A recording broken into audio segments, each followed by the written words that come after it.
Welcome to the RAS Project, a conversation about life, entrepreneurship, personal development, family tech, and marketing. My name is Ivan Temelkov. And of course, this morning I am joined by my lovely co host, Courtney Turner. Good morning, Courtney. How are you? Oh, good morning.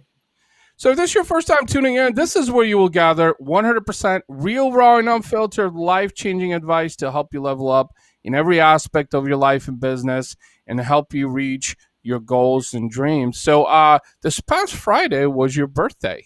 Happy Yeah, birthday. it was. Thank you. Thank you. How was it? What did you end up doing for your birthday? I'm curious to know.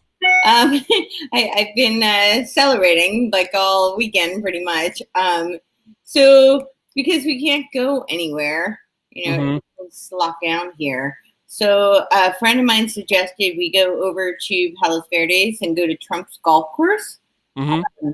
Her boyfriend actually suggested it was a great idea. It was beautiful. Yeah.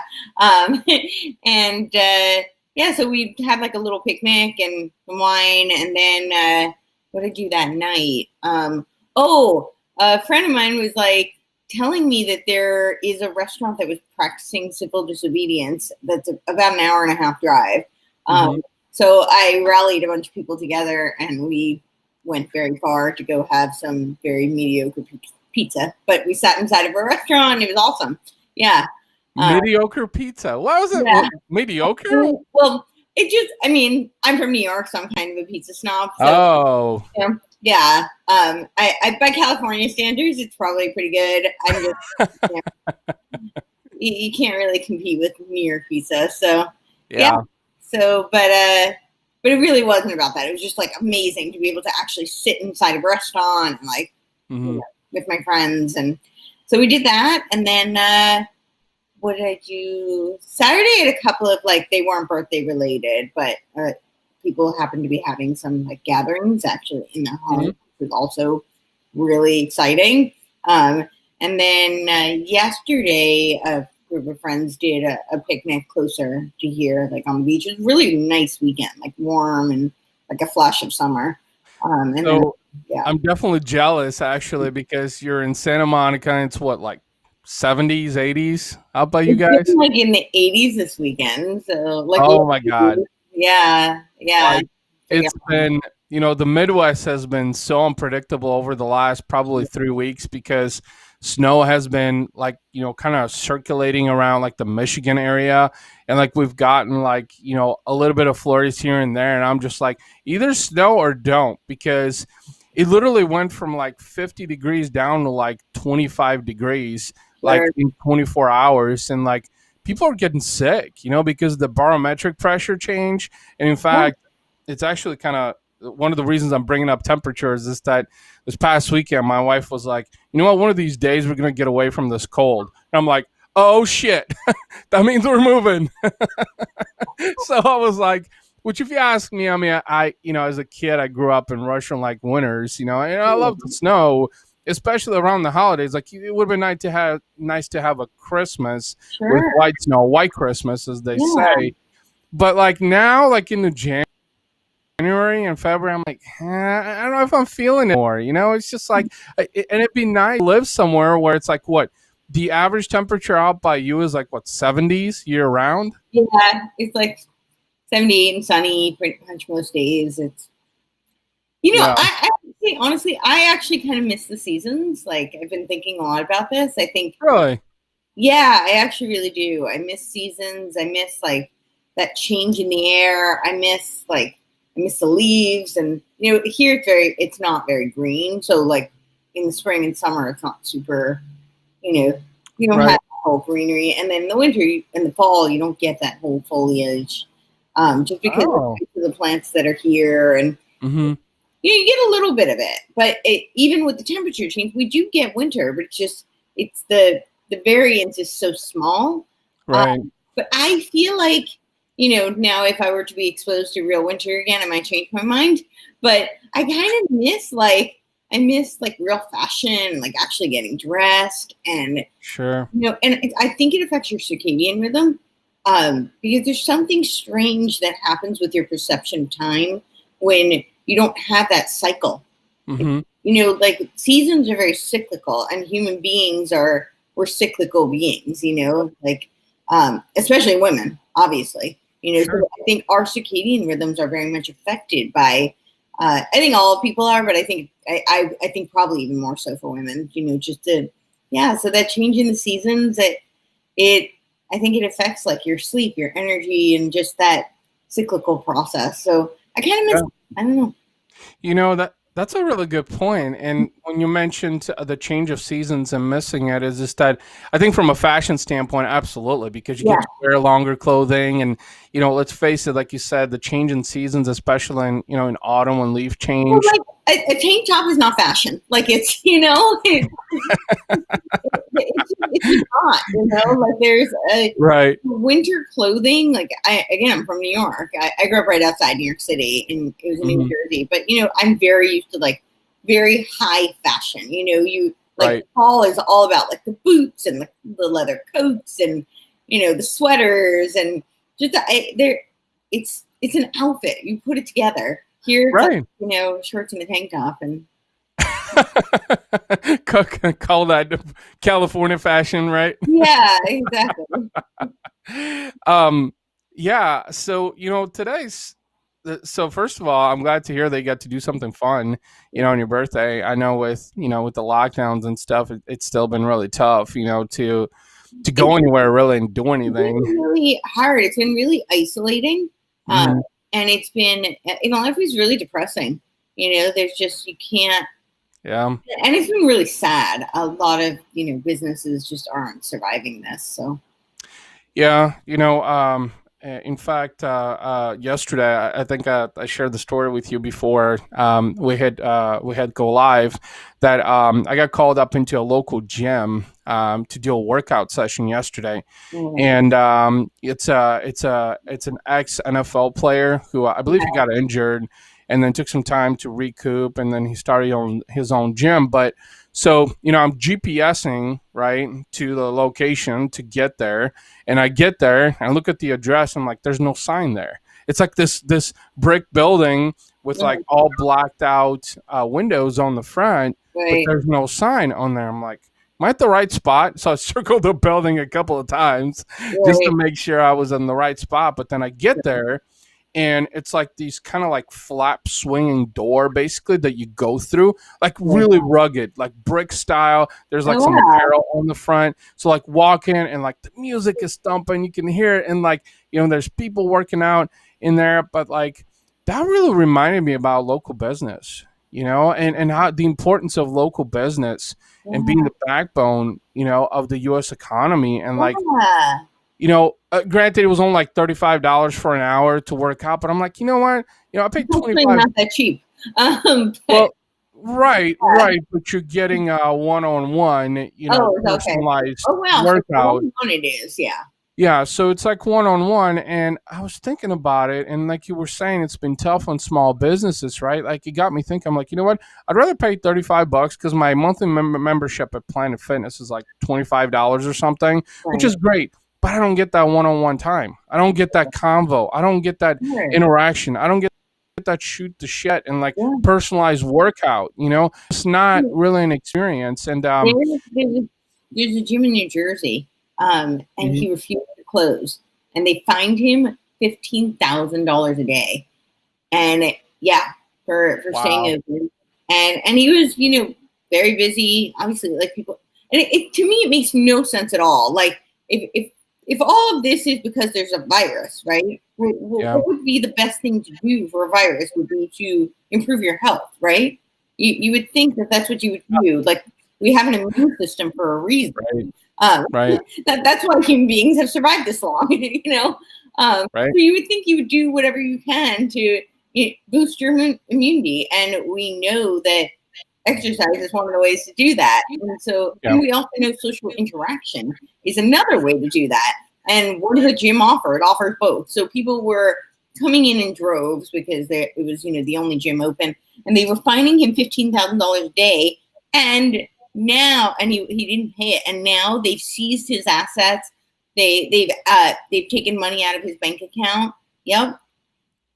Yeah, and Oh my God. I haven't heard the latest. I don't know if they're arresting him or not, but it's tragic. really tragic. This is Yeah. somebody who was doing so much good for the community because he was practicing civil disobedience. I mean, it's a mandate. It's not a law. It's a mandate. And he Right. had courage to stand up to it because he thought he was doing good for people. So, yeah, I guess this is probably a good segue for the topic because he really felt like he was doing something that was right, you know? Yeah. And I mean, I would actually agree that he was. I think that if this is all about health, then why aren't we helping people to be healthy? Why aren't we talking about like vitamin D and zinc and, you know, vitamin C and all the things you would do to, you know, protect yourself from viruses? Why aren't we talking about that?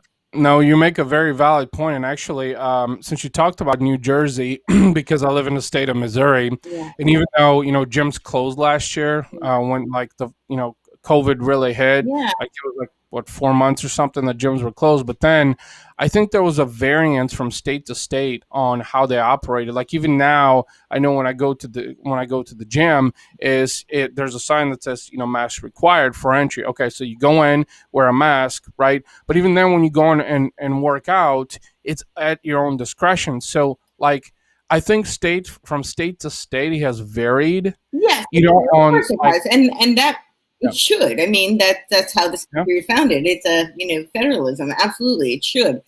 I don't understand the whole mask. I mean, I don't understand it in general, but I really don't understand it when you're working out. So, like, I know this is going to sound kind of gross. I will try to tone it down a bit, but you know, when you breathe, like the whole point of exercise is to expel bodily waste. That's part of not the whole, but that's a huge part of it, right? Like you sweat, you know, that's what you're doing. You know, it's boosting your metabolism, and so when we breathe, we expel bodily waste, like literally. That's part of how we clean out our toxins is by breathing. So when you wear a mask, it's like literally the equivalent of like taking a poo and sticking back up your butt. You wouldn't do that. That's really gross, right? Like that is true. But when you wear a mask, you're doing the same thing. You're breathing and then you're inhaling it back in. The whole point of exhaling was to expel the bodily waste. Now, if you're doing a workout and you're doing that at an increased, speed and increased intensity, to me, it's so gross. I honestly, you know, when I go to the gym, since, you know, I do cardio and then cardio plus, you know, whatever, you know, upper body or legs or whatever that day is that I know, especially when I sit on the treadmill or even on the stair stepper specifically, like I'm like, fuck that. Like I can't, I'm suffocating with the mask. So I take it off.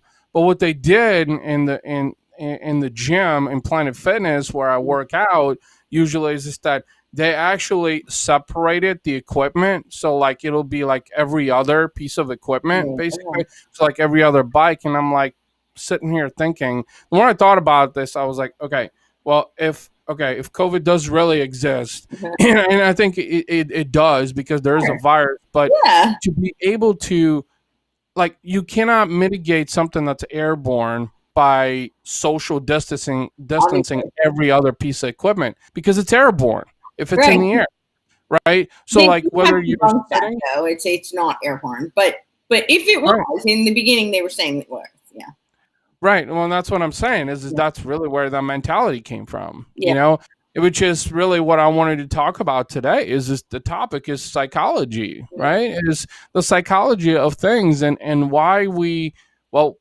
psychology is really everything. In fact, I know that initially, a couple months ago when we started doing, you know, the podcast, me and you, like I was starting to think more and more about psychology.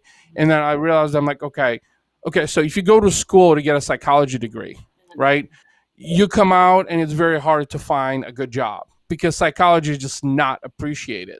Believe it or not, it's just not. You know, it's so underrated. Most people go into their own practice. They do private practice, clinical, or they work for a facility, you know, whether it be a hospital or depending on what field of psychology they're in. But yeah. Right. No, that's a good point, and you're absolutely right. But I think on the grander scale, it's so underrated. You know, people don't understand like the importance of psychology and how psychology drives so much in our lives, really. because, before we hit go live, we kind of talked a little bit about this, and it's like, okay, just because you think that something should be a certain way doesn't mean that it's a certain way. You may choose to believe it because you believe so, right? You develop your own rationale behind it. But in reality, is it really that way? Like, Right. when it comes to laws, when it comes to, with COVID, like I said, it's a mandate, it's not a law. Right. There's a difference. Yeah. So, but I think the psychology behind that was just that it is a law rather than a mandate.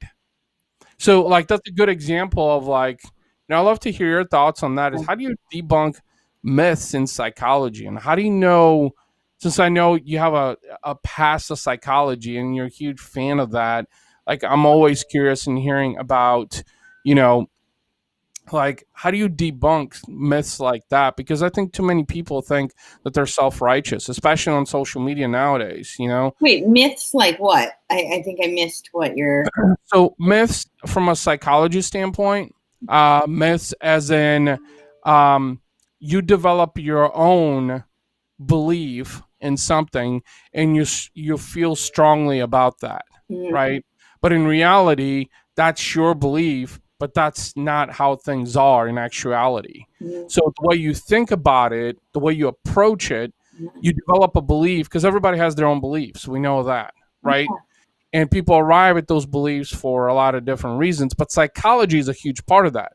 So the way you think about it, right? The way you accumulate information from the outside Mhm. world, the way you accumulate people from friends and family about different things, Right. right? So, but the psychology is at the epicenter of it, right? So The way you think about it. So that's interesting. I would actually say what you're really alluding to is a worldview, because psychology is more, it has more to do with personality and your the way that you think about things and handle things. It's not necessarily your perception. Like that's more clouded by worldview, and most people do have very specific worldview, and people have beliefs that shape their worldview, and I would say personality definitely impacts a lot of how people arrive at their worldview. That definitely is, they're intertwined, but I don't know that they're the same thing. So personality, like, or psychology rather, would be, you could assess how a same situation could impact two people, and Right. they would have a different response to it. And part of it would be the worldview, and part of it is personality, and that is the Right. psychological component of it. But I think a lot of what you're addressing has to do with mindset, um, and that is a I do think psychology plays a role in mindset.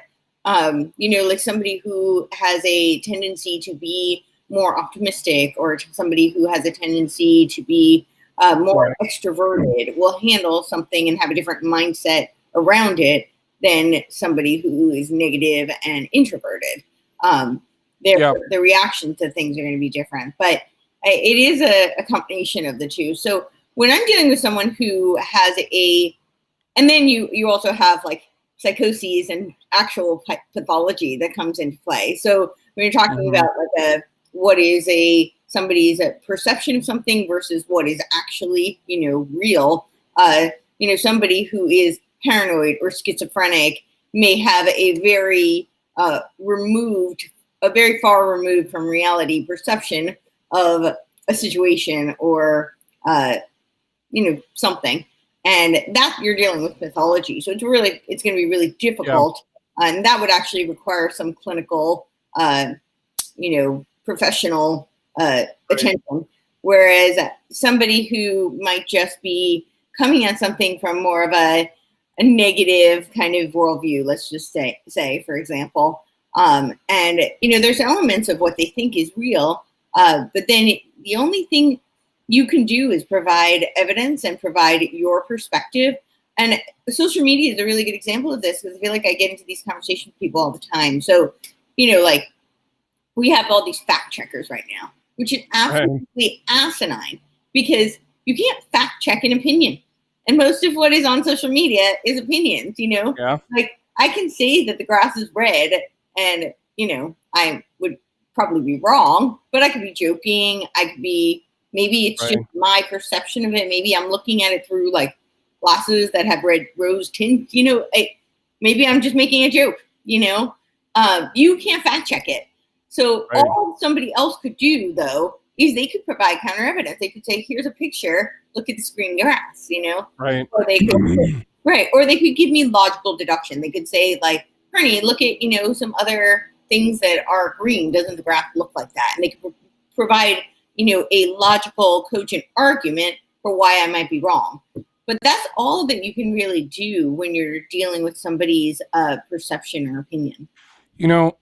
Prime example, actually, the reason this is a really good example of psychology, but it also has to do with mindset and perception. So, someone posted on their feed yesterday about the rise of Clubhouse, the Mm-hmm. new iOS app, and how it's such a huge game changer. And, now is the time to get on board. So, uh, my response, so two different people, right? One acknowledges the value, and then my response was a little bit pessimistic because my human nature came out and said, yeah, I love Clubhouse, Uh-huh. But let's face it, everything has a beginning and an end.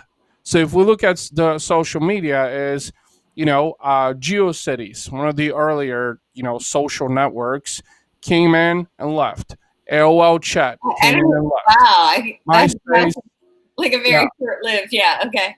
Right. So MySpace came, sold, and got repurposed. Facebook says, well, we've got 2 billion users, but in reality, half of them are spam.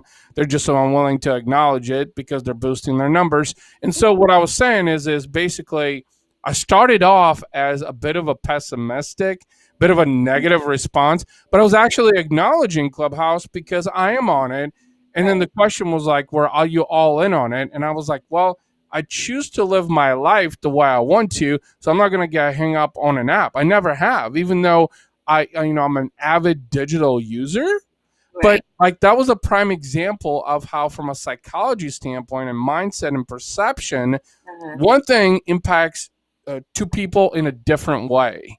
Right. Because and I actually almost brought this up, but I didn't really care to carry the conversation because I knew where it was going. And I basically said, well, you win, was my response. But then more and more I thought about it, I'm like, our human nature is pessimistic because we're wired for comfort. We're wired for survival. Yeah. So that's why some people come across as pessimistic and negative because Yeah. it's that protection of their comfort zone. Well, and it's also there's a principle. It's called the power of the bad, Mhm. and what it means is I usually use the example of like it takes 4 compliments to cancel out the impact of one insult. And the reason for this is that if you think about prehistoric man, it is much more important for them to be aware of the possibility of a tiger coming to eat them than it is to stop and smell the roses. Now, the roses are great. We want to know that there are beautiful flowers, and that's definitely something that we should all appreciate in our lives. Right. We want to be really cued in if that tiger is going to come and eat us, and then we never have a chance to smell the roses. Isn't that fucking insane though? Like what you just described, I think this is why so humans get so hung up on the anomalies in life because we do. Think about it. Now you and I are the exception of it. You more than me probably because you're very fearless, you're very resilient, you're very optimistic, very positive, I would say. But I think, like you said, it's based on individual experiences in our lives. So what we went through all the way from birth to modern day, basically. And this is where I would say psychology and personality really plays a role. Mhm. And it's so funny. I was in this picnic that I had, with Yep. my friends yesterday. Some of them have kids, and one of them brought her son, who's now 6. And Mhm. as we were leaving, we were walking back towards our car, and he had to stop and go look out at the view. And she was like, "That's just his thing." Like, and I said, "Oh, like he likes the ocean." She said, "No, he even before he could talk, it doesn't matter where we are. He had to look at the view." So she said, when they travel, it doesn't matter if they're looking out at like a brick wall. Right. She said, long before he could even talk and communicate, that like it was very important to him to see the view of wherever they were. And she said that's his thing, and even now that he can talk and communicate, and it's something that's stuck with him, now that he's a little bit older. And I was saying to her, I said, that's so fascinating because it really speaks to the nature component of human beings and human experience. Like there's always that debate: are we nature, nurture, or my mom always says, a combination of fate, and never underestimate the power of fate. But right. There is like, certainly our environment and our experiences have an impact in shaping who we are and our personality. But so much of it is our innate temperament. And I think anybody who's had children sees this, but you see it even with dogs. Like, they have a very distinct personality, and it's not because of their owner.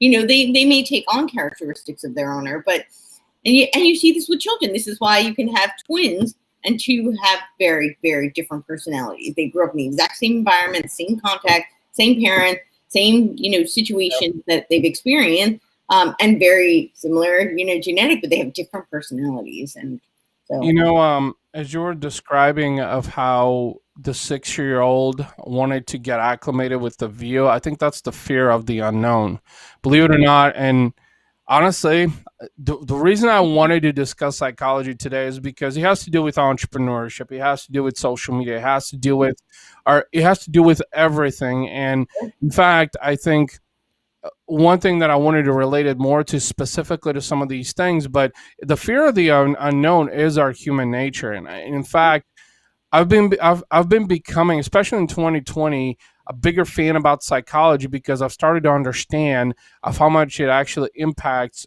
me as a person personally, like how it's changing me. And actually, I've noticed. I think you mentioned this is something about our energy. Like what was it, like a 12? I think we talked about this, like a 12. Oh, your heart has an electromagnetic field. Yes. It's 12 feet. Yeah. I literally experienced this weekend with my wife, believe it or not. And here's how is because we've known each other for a decade now, right? And we get so busy with the kids and with life. I mean, I was putting up some tile artwork on the wall this past weekend. There's always something going, but I noticed a shift in her energy because of the energy I was projecting. Like, she went to the store, she cleaned the house, like she did all this stuff. And like, I think in part is because I was influential from an energy standpoint, because one thing that we've worked on is basically getting her, we're kind of polar opposites in a way, because I'm the one that's more resilient, more the risk taker. She's the one that takes more of the safer route, because she's got kind of that, that natural fear factor as a human being. Right. So, but what was really interesting is like seeing how my energy played off on her, and then it impacted her actions. Yeah. As a result, and like now that we're talking about the psychology aspect of this, I'm like, wow.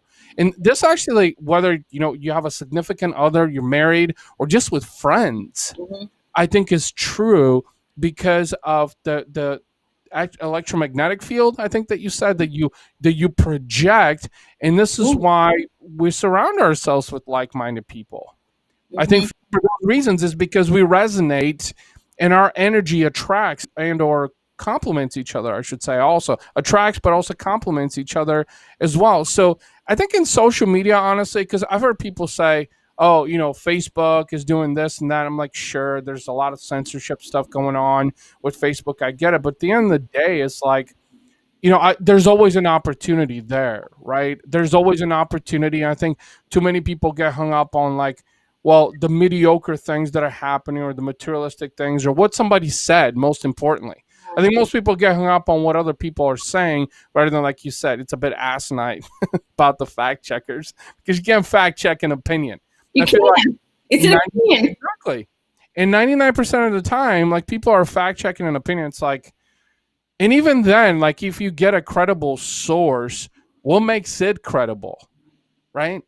Like what is behind credibility? Yeah, I mean, it does depend. It depends on what we're talking about and what the source is, and the context. But Yeah, I mean, I'm not talking about people fact checking each other. I was talking about when Zuckerberg wants to fact check something. I'm like, this is so ridiculous. Like, how Right. I had a fact checking on like it was a picture with a friend of mine having dinner, and they're like, yeah, this contains false information regarding the election. Like, really?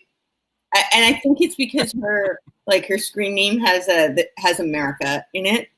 Right. Yeah. So yeah, well, America, that set off the AI. you know, Right. they don't like that Right. word.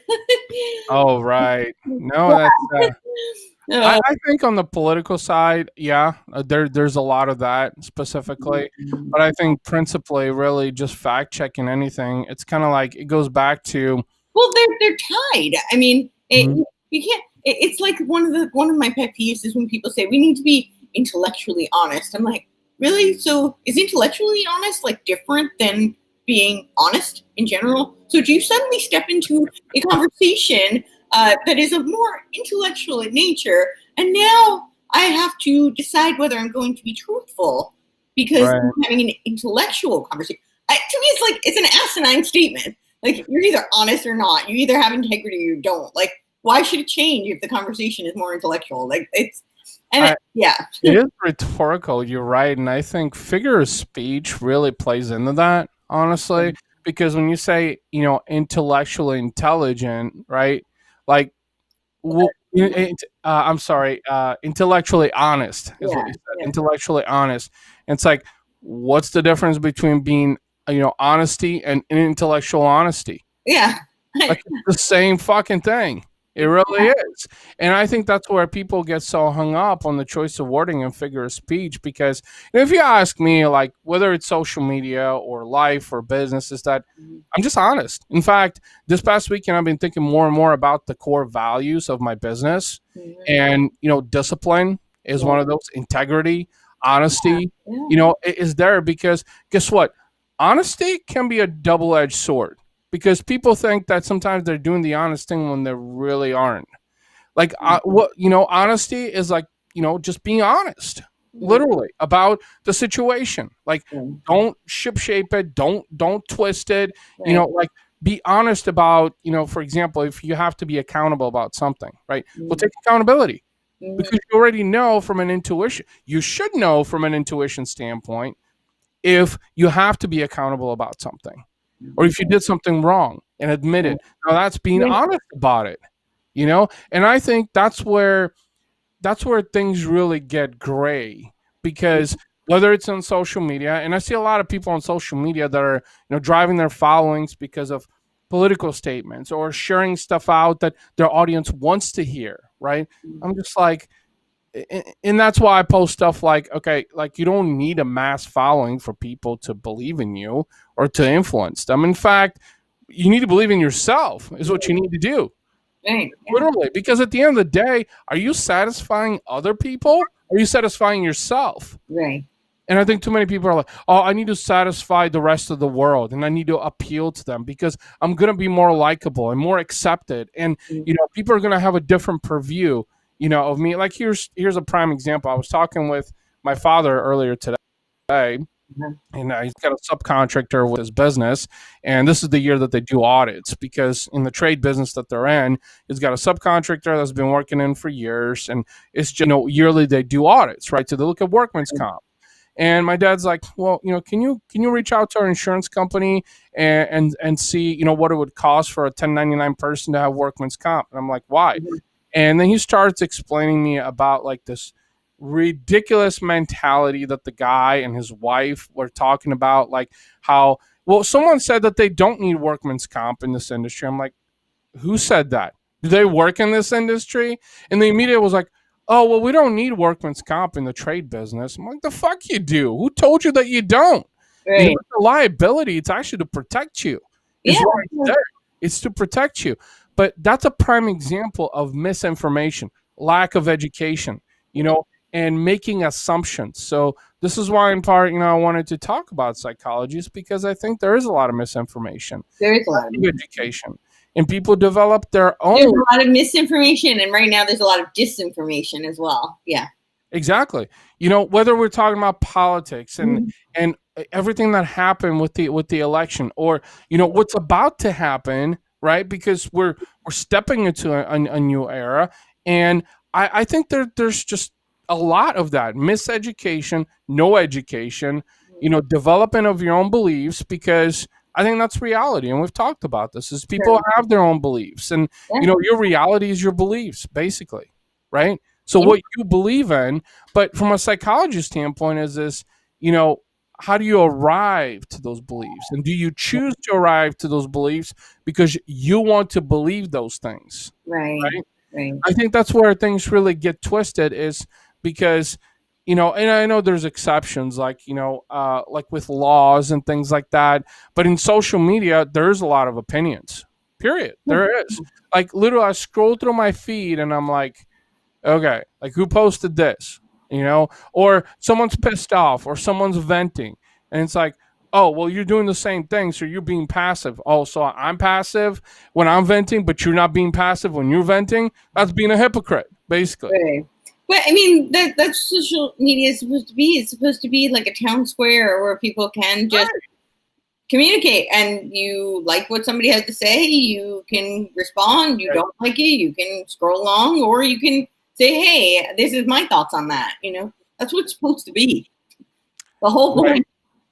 It's a social conversation. That's just it. Yeah, that was You all know? the whole point. But not just a social conversation. I mean, it really was supposed to be like a town square.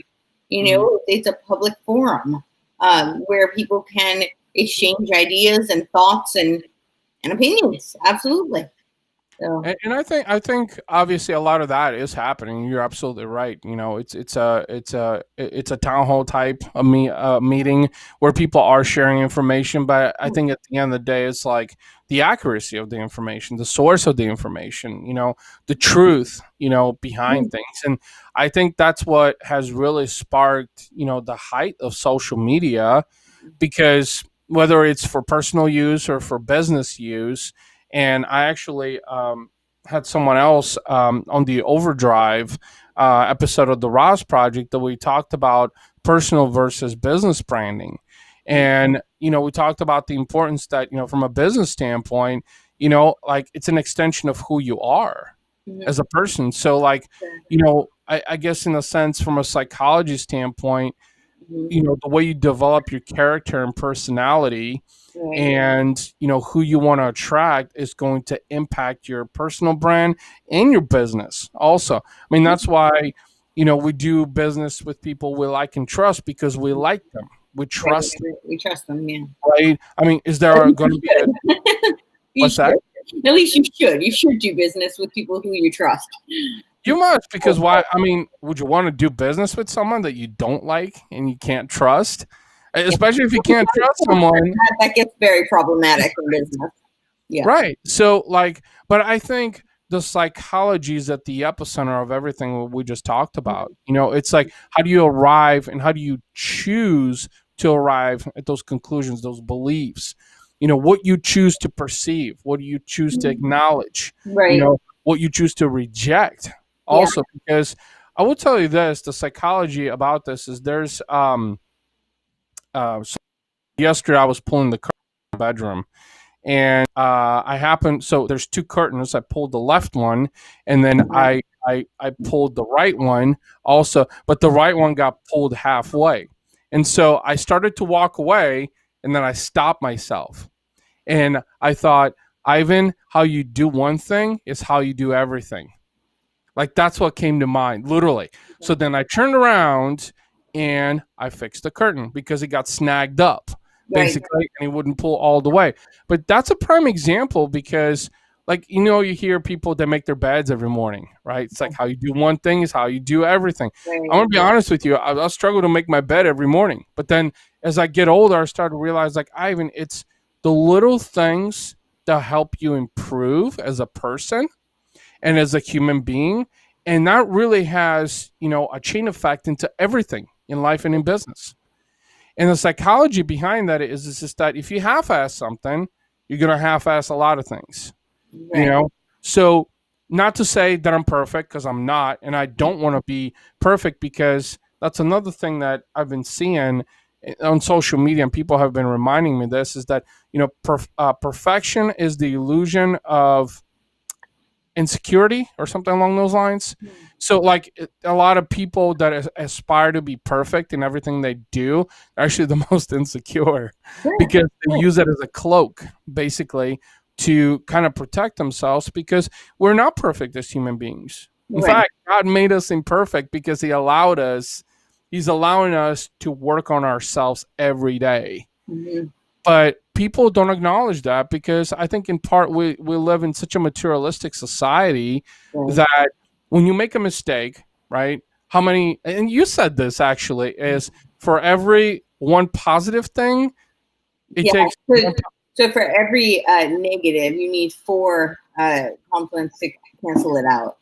right. So for every negative thing, you need four positive things to cancel it out.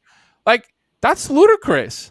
That's why we're wired in a pessimistic way, Yeah. believe it or not, is because it's that fear. Yeah, it is. I think it is that fear, and there was actually a clubhouse room, that was talking about fear, Yeah. and they were talking about like how do you overcome fear, and I probably had some of the most blunt answer because my thing is just like I just keep pushing. I remind myself of my why and my purpose, and anytime I have fear of something, I Right. remind myself that I'm meant to overcome this. Prime example is I've had a fear of heights since I was a kid. Oh wow. So the short story is I was swinging on a swing that kind of goes like back and forth, kind of like a Joker style at Six Flags, Right. and I fell off of it when I was really young. I fell off, I slid off of it, and then the swing like literally almost hit me in the head as it was coming back. This was when I was really young, Yeah, and it's ever since then, traumatic. yes, Yeah. exactly. It was almost like a post traumatic experience. And honestly, for it was probably until maybe my mid 20s, I would say, for like period of 15 years, like no heights. I wouldn't go up to tall buildings and look down. I was just afraid, like Yeah. suddenly. But then when the Batman ride opened in Six Flags and we were in the States, I got on that thing and I loved it. It's so fun. I loved it. Like swinging around at 70 miles an hour, I got on it. And that's when I was like, okay, the opportunity is on the other side of fear. So the psychology was like, okay, fear is implanted, I feel like, in us as human beings because we want to live safe and in comfort. Like we don't want to jeopardize our current state because you're We also comfortable. don't want to die. So there's that. You don't want to die, right? You don't want to die, right? It's the fear of dying. Absolutely. And but then when you breach that, Yeah. because in business entrepreneurship specifically is the more you breach fear the more you grow. It's just a given fact because you accelerate, you're breaking down barriers. Yeah. Now it's not always going to be a positive outcome, but that's just said you are taking a leap of faith Yeah. to do that. Yes. Absolutely. So that's a prime example of the psychology of like, and now like having kids, I'm like, holy shit, one day I'm going to be like swinging around on roller coasters. And my wife has actually gone to Cedar Point, which if anybody's Cedar huge, Point. yeah. I've been. I love it. Yeah. So Cedar Point is like the elite of the elitists from what I've heard. I've never been there yet. My growing up, my dad used to take us like around the country to every amusement park possible. Um, Wow. and yeah, so I've been to Cedar Point. It's pretty Yeah. amazing. Yeah. So, in closing, I admire. Because I want to say something about fear because I think people make a mistake with fear. It's not about being fearless. It's really about courage is facing fear. It's knowing you're afraid and taking that risk anyway. It's making that move in spite of the fear. That's what courage is. But I think a lot of people kind of think that it's about like getting rid of fear. You're never going to get rid of fear. That's because human beings are wired for survival. We will always have fear. So. But you said you will never get rid of fear. Yep. There's a lot of people on social media that would like to think that you can curb fear altogether and become fearless. I think that's where things get gray. Not possible, right? You are never. I mean, short of having a true pathological condition, you're never going to eradicate fear. human beings have fear because we are wired for survival. There's always going to be things that, make us trepidatious and scared. And that's hardwired into our neuro psychiatry, essentially, It's bioevolutionary, and it's evolutionary psychology. So that's always going to be there. But we can have courage. Courage is being able to step in the face of fear and know that you're scared of something, and say, I'm going to do this anyway. Yeah. No, well, that's why I brought it up, is because, social media can be so polarizing because a lot of people like to take matters in their own hands. Yeah. And I see some truth to that because, when you take matters in your own hands, you can control an outcome that's going to serve you. Mm-hmm. And that's where I think, beliefs come into play too. So, but like you said, a lot of people like to say that I'm fearless. Yeah. Right. Well, you're not fearless because you're not wired that way. Right. I can tell you that scares you. Right. But see, when I come to the table and say, you're not fearless, people are like, Ivan, you're full of shit. You don't know what you're talking about. Like, we don't have fear. Like, we're not fearless. Or we can't be fearless as human beings. I'm like, courage, like you said, is the counter to fear. You can have courage, but to say you're going to be 100% fear free for the rest of your life, I call bullshit on that. Yeah. And I think that's where things really get gray. And that's why I love the psychological components, because it affects your mindset, it affects your perception, it affects your personality, it affects your beliefs. And I think that's what the psychology in part makes us unique as human beings, because we all look from a psychological standpoint, we all look at everything differently. Like you said, we're all so different. The grass might be green, but you think it's red, right? Yeah. So, like, that's a prime example, because you choose to believe that it's red, but in actuality, it's green, which I think they call that an illusion because it's really green, but it's red, so it's an illusion, right? But you create that illusion for yourself. Yeah, and I was using that more as an example of, like, I could make that statement. We don't know what's behind that statement. I could be making a joke. I could be making, could be satire. I could be trying to get reactions from people. There's many different things, but it's an opinion. Like, I'm throwing out a statement. That would actually be a fact, and it's an incorrect fact. But you can't fact check it because you don't know what the intention behind it is. If somebody's making a joke, how do you fact check a joke, right? Yeah. So it is a statement of fact, but you don't know the context of what, and especially not in a written text, you don't know the context of that statement. So you can fact check it. I'm a huge fan of, first of all, I love the psychological component, that you always bring to the shows. Admire that, because I think that it has such a huge impact on who we are as human beings. And a lot of people don't necessarily see the value behind that and how it really changes you, or how it shapes you into who you are. And that's why I think, I'm getting more into, like, mindset and personal development and and self-improvement. Something that I actually wanted to mention, that was, speaking of psychology, is, why do they tell you that self-talk is good for you? They tell you because human beings like to hear themselves speak. Believe it or not.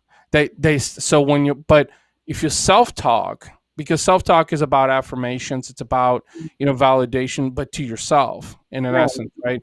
Well, most people will say, well, that's crazy. You're crazy for talking to yourself, right? But believe it or not, I mean, I've heard some, big coaches and consultants that really talk about the importance around self-talk and how it affects from a psychological standpoint. But most people won't acknowledge that. But people would rather talk and open their mouths on social media because they just like to hear themselves talk. Yeah, I guess so. Just like to hear themselves talk. It's like, a lot of people want to hear themselves talk. Right.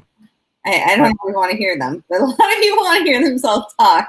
Exactly. Speak with purpose. That's my motto: speak with purpose. If you have something to say Right. it with intent, I agree. but say it because from a belief standpoint or from a factual standpoint. Yeah, it's You one know of Jordan Peterson's 12 rules for life is be precise in your speech. exactly. Yeah. Yeah, I would agree with that. Courtney, amazing episode. Thank Again, you. I'm sure we could talk more about the psychology part Sure. of it, but I'm sure you will. yes, I'm pretty sure we will. And to everyone watching and listening out there, you can pick up the audio episode later today, also on all the platforms. And obviously, you can watch an audio and video. And do you have anything to add, Courtney, before we sign off? No, this was awesome. Thank you. Awesome. Thank you, guys. Have a great rest of your Monday. Courtney, have a phenomenal week. And we'll see you on Friday. Take Yeah. care.